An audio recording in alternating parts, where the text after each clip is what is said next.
How your brain uses sugar to cover a dopamine gap.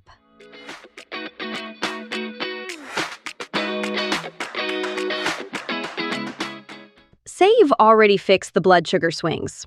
You've sorted your coffee too. No more 2 p.m. crash. And yet, at 4 p.m., you're still standing at the drawer, reaching for something sweet. This episode is about that exact gap. The craving that's left over once the obvious explanations don't apply anymore. You're listening to Your Space Today, the podcast where we decode fatigue, stress, and burnout so you can rise again. Every Tuesday, we explore the hidden connections between your habits, your health, and your happiness, giving you the tools to take back your energy and your life.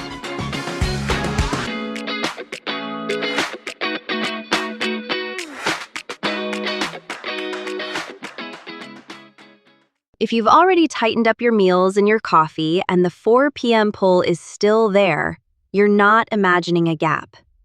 There's a third lever, mostly separate from both of those, and it's the main thing this episode is about, even though you'll hear by the end that it doesn't act completely alone.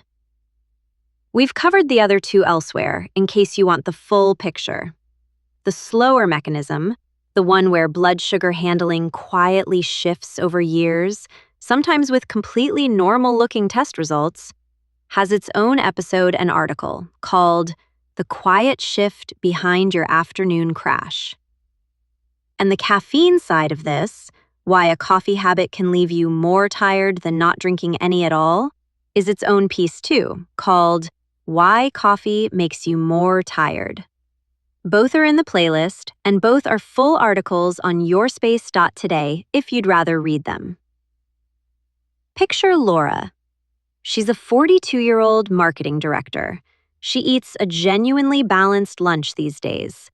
She's down to 1 coffee, finished before 10 a.m. Her last blood panel came back completely normal. And still, most afternoons around 3:30, she's at the office snack drawer. Not hungry, just unable to leave it alone. She's more puzzled by it now than she used to be. She did the 2 things everyone tells you to do, and the pull didn't go anywhere. Here's what she's missing, and it isn't about food or caffeine at all. It's dopamine. Most people think of dopamine as the brain's feel-good chemical, but that's not quite right. It's closer to the brain's motivation chemical, the signal that tells you an action is worth taking.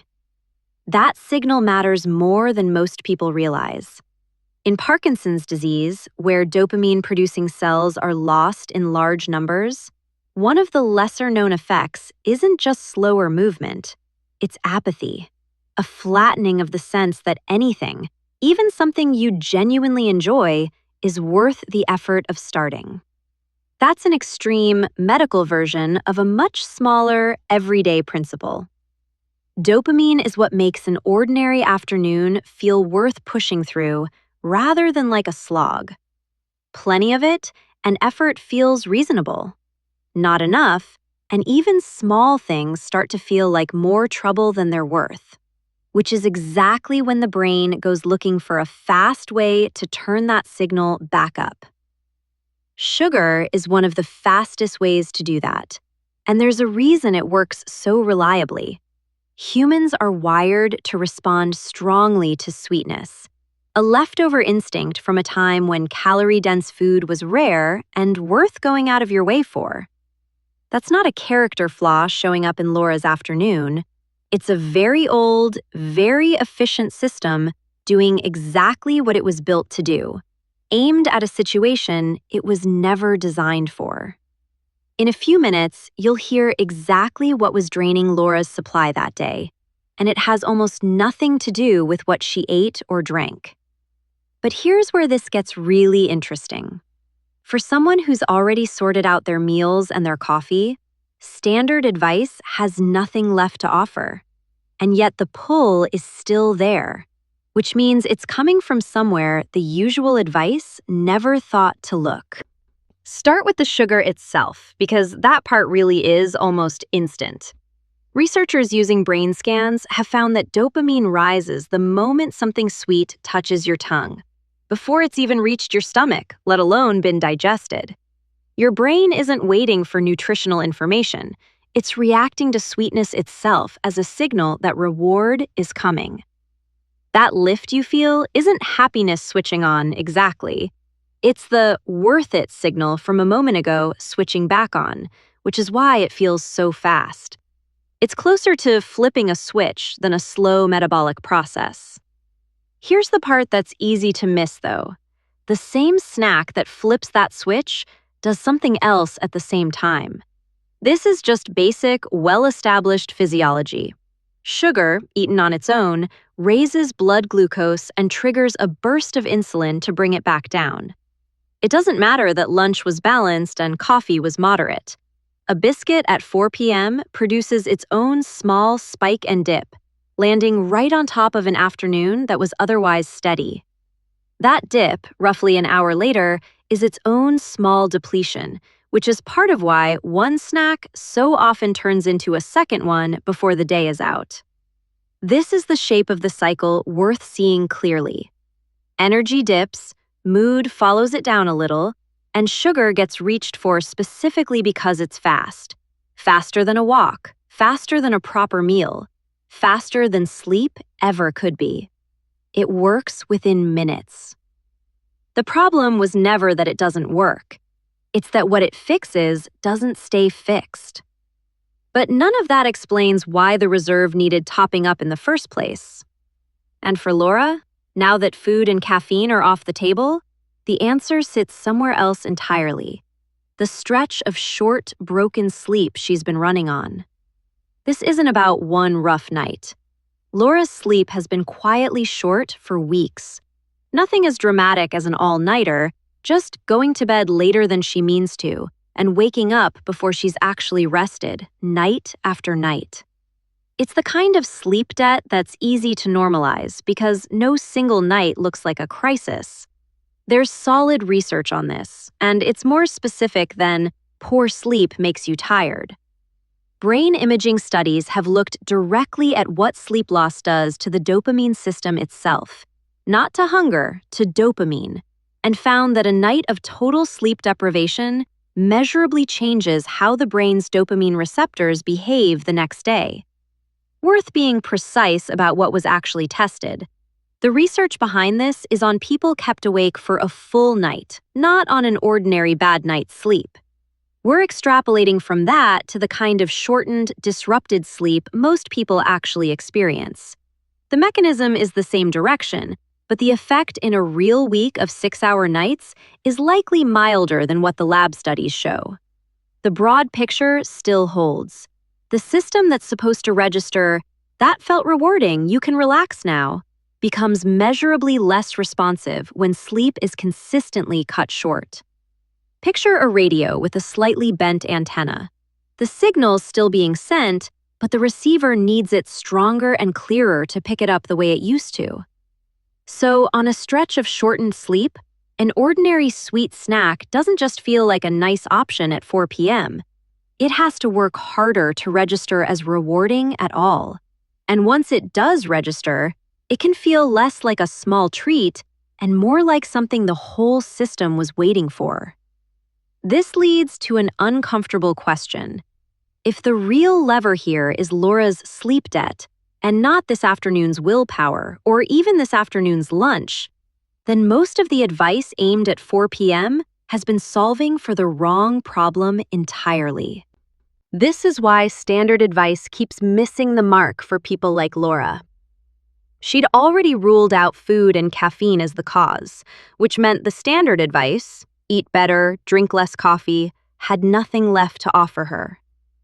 The actual lever, weeks of shortened sleep, rarely gets mentioned in the same breath as an afternoon snack drawer at all. Sleep is the main driver here, but it doesn't act alone.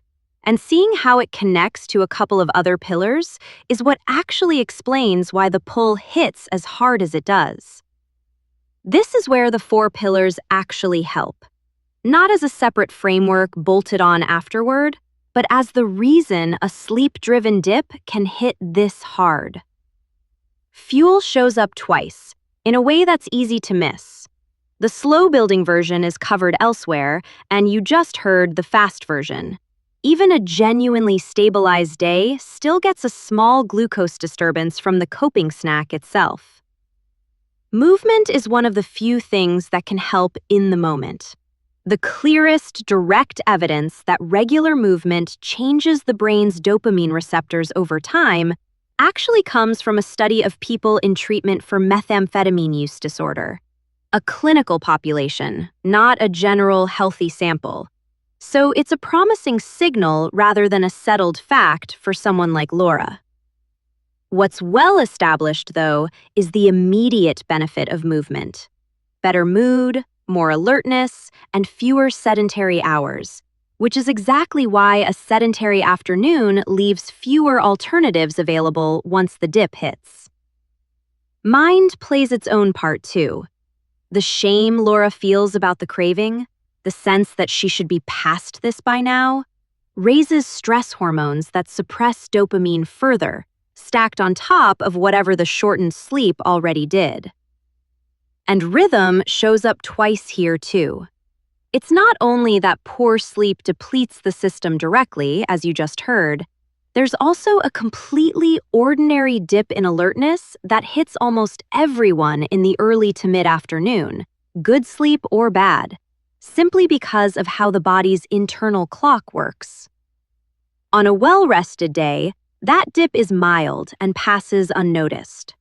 Stack weeks of shortened sleep on top of it, and the same ordinary afternoon lull turns into something that feels like it needs solving with a biscuit. None of these caused the craving by themselves. Sleep is doing most of the work, but movement, mind, and rhythm are why it lands as hard as it does, and why food and coffee, the two most obvious suspects, so rarely turn out to be the actual answer. There's more to this than one craving can capture, too. Our site and the rest of this podcast walk through other mechanisms that quietly drain your energy through the day and add up to burnout over time if you want to keep pulling that thread. And if any of this has been useful, sharing it with someone who'd get something out of it is honestly the best way to help this reach the people who need it. So the real question isn't how to resist the cupboard at 4 p.m., it's how to intervene earlier, before weeks of short sleep ever became today's problem. Let's talk about it step by step, because this isn't about overhauling your whole day, and it isn't about fixing your sleep overnight either. Most people can't just decide to sleep more starting tonight. What you can do is give the dopamine system some support while the sleep debt gets paid down. One thing worth being direct about: none of what follows replaces actually addressing your sleep. That takes its own deliberate attention, a more consistent bedtime, dealing with whatever's been cutting it short, or talking to a doctor if it's been going on for a while. The 5 levers below aren't a fix for the sleep debt itself. They're support for the gap while you're working on that, not a reason to leave sleep alone. The idea is to meet the dip before it arrives, rather than fighting it once it's loud. By 4 p.m., the depleted state is already fully formed. That's a much harder moment to work with than 3 p.m., while it's still building.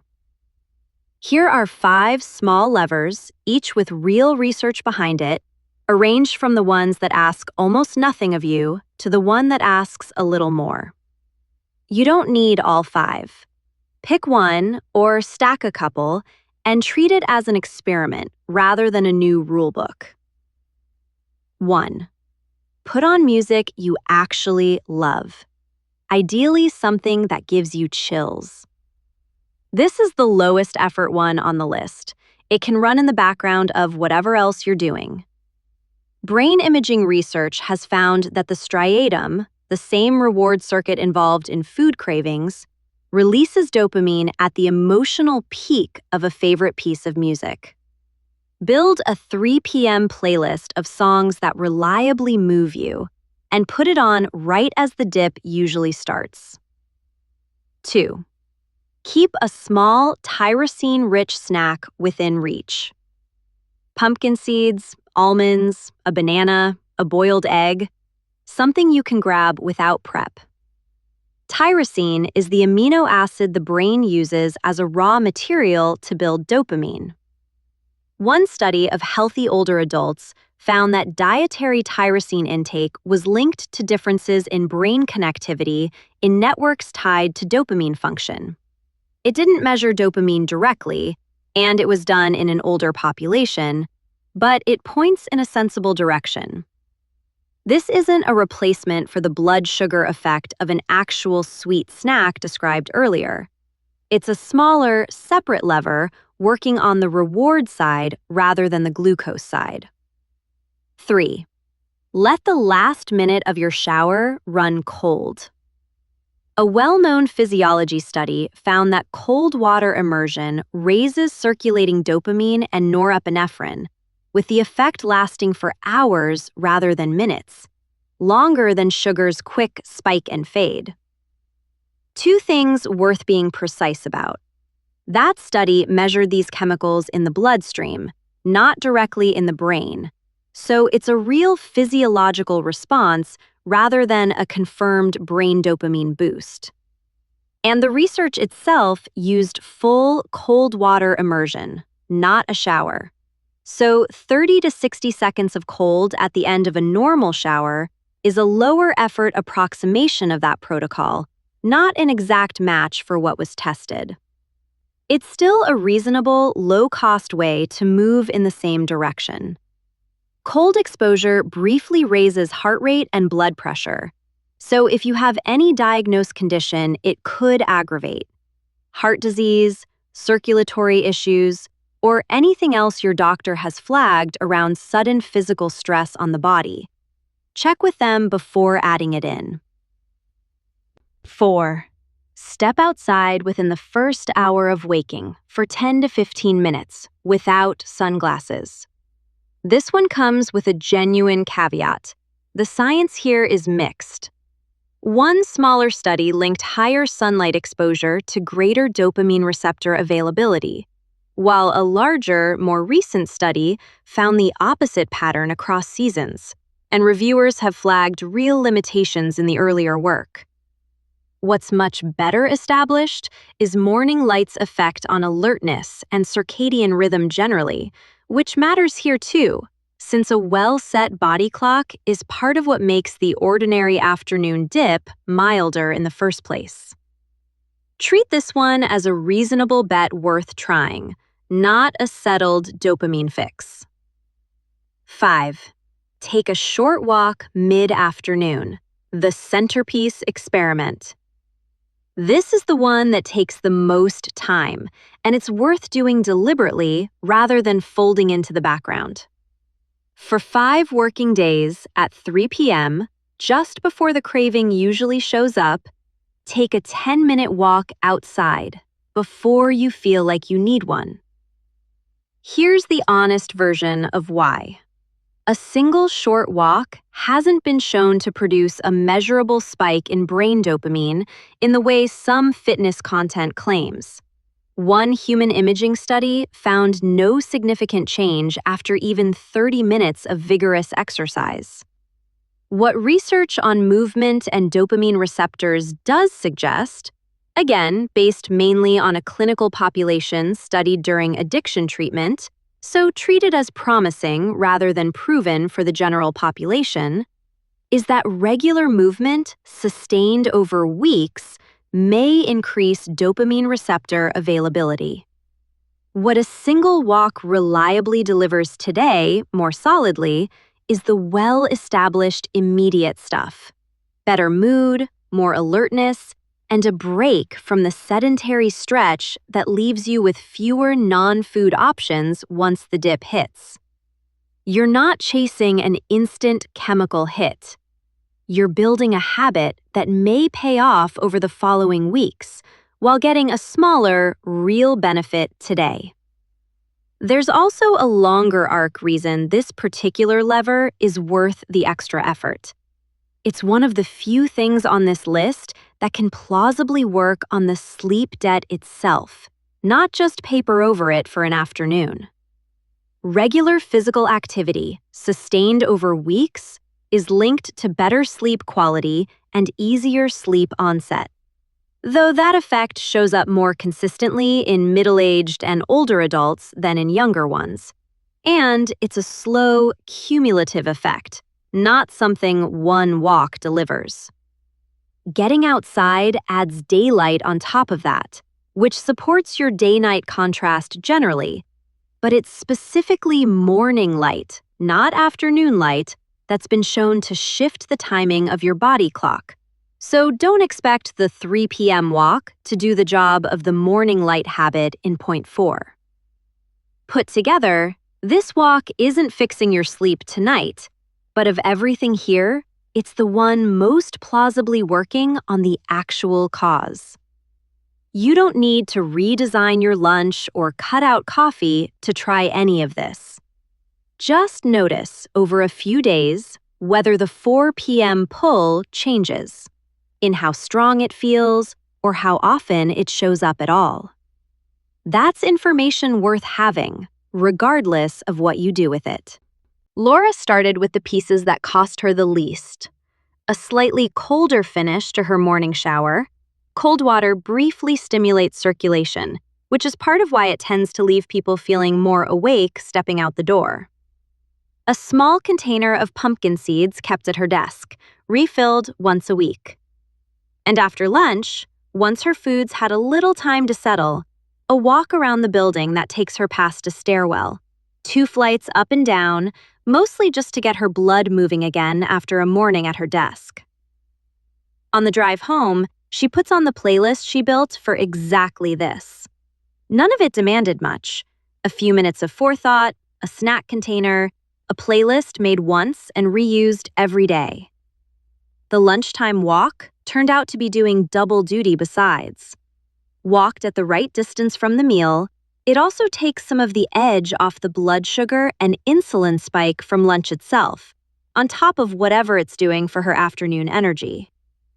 Her snack drawer habit is largely gone now, not because she decided to be stronger, but because the depleted state that was driving it had somewhere else to go, a little earlier in the day, before 4 p.m. ever arrived. If you recognize Laura in yourself, the 3:30 pull towards something sweet, the quiet shame about it, here's where to start. Not at 4 p.m., but a little earlier. And not just tonight, but this week. Sugar is one entrance into this. It's far from the only one.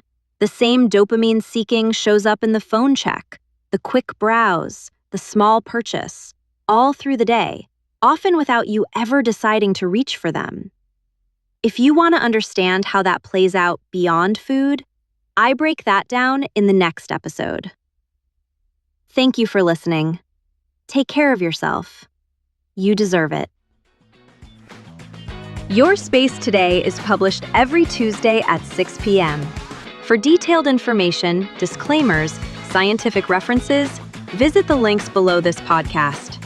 This podcast is for educational purposes only and does not constitute medical advice, diagnosis, or treatment. Always consult with your healthcare provider regarding any health concerns.